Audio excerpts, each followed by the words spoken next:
Von Ryan's leapers are ambush predators, akin to living landmines. When the time is right, they reveal themselves in a blur of bladed limbs, tearing their unsuspecting prey apart in seconds. In this video, we'll be painting a Tyranid Von Ryan's leaper in the colours of High Fleet Leviathan, and by following this guide, you can use this to paint the rest of your unit. We'll also be adding an extra few techniques to take your models to the next level. The paints we'll be using are on the screen right now. Remember that we're painting to match the box art, but you can paint your models however you like. Any additional equipment we've used is also on the screen, but feel free to use whatever brushes you're most comfortable with. And if you don't have mediums, you can swap these out with water instead. The first thing we need to do is undercoat the model, and for this colour scheme we've used Wraithbone. It is a nice warm undercoat that will get us ready for those contrast colours we'll be using. It's also a good idea to have a pot of Wraithbone to hand, just in case we need to tidy up any mistakes later. We'll start by applying a base coat of Wraithbone all over the model.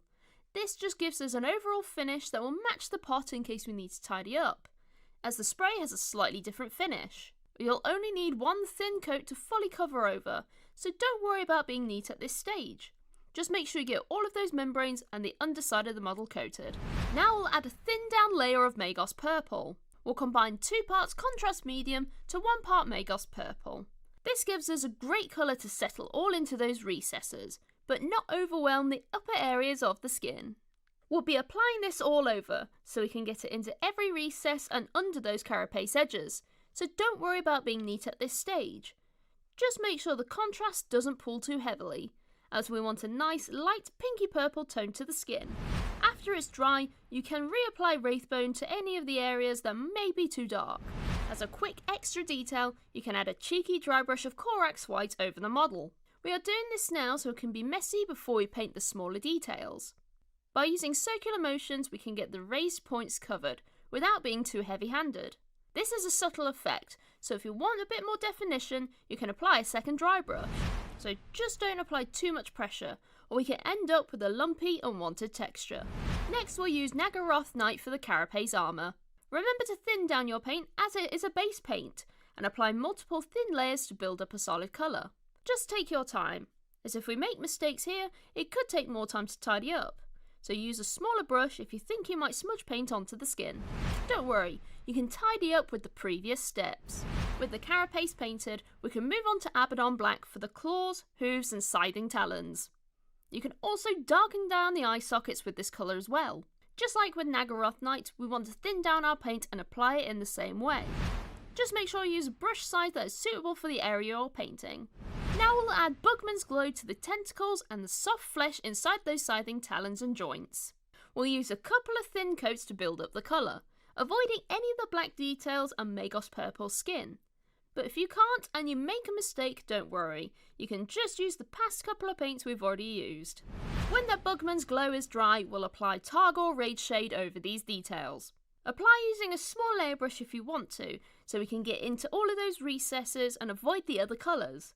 But you can always tidy up with some Bugman's Glow afterwards on the raised areas if it's a little too dark. We'll also want to use a little bit on the ends of those little tentacles on its face. Then we'll paint the eyes with Flash Gitz Yellow. We'll be using a small layer brush for this, so we can get into those smaller areas and avoid getting the yellow on the skin and the carapace.